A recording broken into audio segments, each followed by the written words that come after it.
Ever feel unsure if you're actually in neutral spine when you're on your hands and knees in Pilates? This position is one of the most important foundations in Pilates. So much is built from it. Today, I'll show you exactly how to find neutral spine and that brilliant core connection when you're on your hands and knees. I'll also show you the common mistakes to avoid and some surprising cues and useful bits of household equipment that can help you take your core connection to the next level.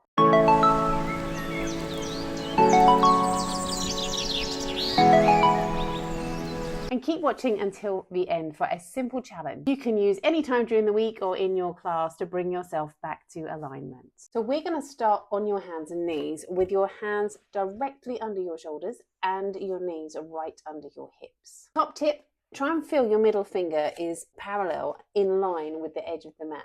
This is going to help keep your wrists happy, and also when we start to add load, things like push-ups, it's a really good foundation. Now check, are your hands too far forwards? I see this quite commonly because people are trying to avoid using their shoulders. Or the other one is the knees are too far in, so you kind of round in that back.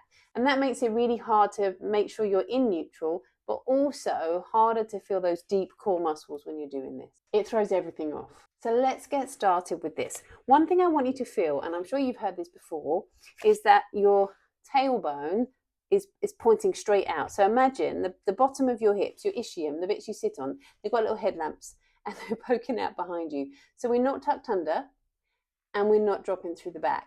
And we can use our hand to help us with that. So when I place my hand onto my lower back, I'm feeling for a few things. I'm feeling for my back muscles. That way I know I'm in neutral. If my back is too arched, if I'm twerking, I'm going to feel wrinkles in my t-shirt. And if my back is too rounded, I am going to feel my spine. I'm going to feel the bones of my spine. So with your hand onto your back, take a big breath in and just gently meet the pressure of your hand. We're not trying to tuck under, we're not trying to round. But because you're ever so slightly flexing your spine, your abdominal muscles and your core muscles will respond. And if you add that to a nice strong out breath, you're going to just strengthen that core connection. Now here we come to the household equipment. I usually in class actually use a broomstick without the tweepy bit on the end. I've just got a bamboo cane from my garden. It makes it a little easier because it's longer. Now it is easier if you have a friend to help you. But what I'm trying to show you is my head is touching the pole, my tail, so the back of my pelvis, my shoulders, but there is a bit of space between the lower back and the pole. Now often you'll find the shoulders are rounded. We're just trying to make sure that all of those touch points, so shoulder blades, tail, head, hold, and then again, feel that connection through your tummy. You know I love a touch point, and this is really helpful. So here are some of the common mistakes I see a lot. I see lower backs dropping, and I see this a lot when people start to do things like swimming, and they think they're doing it, but actually that back is dropping down to the floor.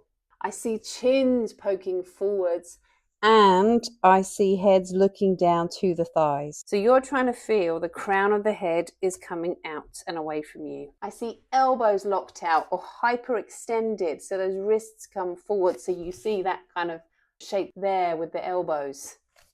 I see weight coming back. I see weight coming forwards, and that feels uncomfortable on the wrists. And one more big one, forgetting to use those shoulders and kind of collapsing into those shoulders. We want shoulders supporting and working, not collapsing. So let's try a few of these cues.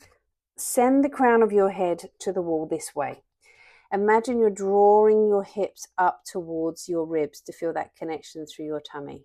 It's subtle, but it's really powerful. Now imagine these muscles here, your intercostals, those muscles that sit between your ribs. On your in-breath, imagine them expanding, and on your out-breath, gently draw your shoulders down towards your tail and imagine you can feel your armpits working, and that's those intercostals. In Spanish, the word is serape, a cape, something that wraps around you, and have that feeling of fingers wrapping around you to support you. This isn't just shoulders, this isn't just core, this is all these muscles in your trunk. Lengthen from the crown of your head all the way out through your tailbone. Now what about that head? Here's an extra challenge using a Pilates ball. You could also use a grapefruit for this. I think pineapples might be a bit prickly, but if you can just hold that between your chin and your chest, that really lengthens out through the back of the spine. It instantly corrects your neck position and will encourage you to feel that connection through your core without tension. And just feel that serape effect as you lift. Think about those muscles coming diagonally from your shoulder blades around to your hips and back down to the floor. This is how your body naturally stabilizes. This isn't about locking into a shape and staying stuck. Use your breath to stay connected. And try simple movements like lifting your opposite hand to knee and see if you can re-find that neutral position as you come down. It's a position we move from, not a position to tick off and say that we've got it. And you can take this awareness into everything you do, like picking bags off the floor, picking boxes off the floor, always having this connection through your middle. Use these setups next time you're in your Pilates class or doing your core workout and feel the difference it makes. If you found this helpful, give it a like and hit subscribe for the next videos in this series. I've got neutral spine in side lying and prone coming up, and there are also videos on when you're on your back in supine and also when you are standing. And I'm curious, let me know in the comments, what do you find most tricky about finding neutral spine? And just remember, the goal isn't about perfection here. It's about confident, connected movement.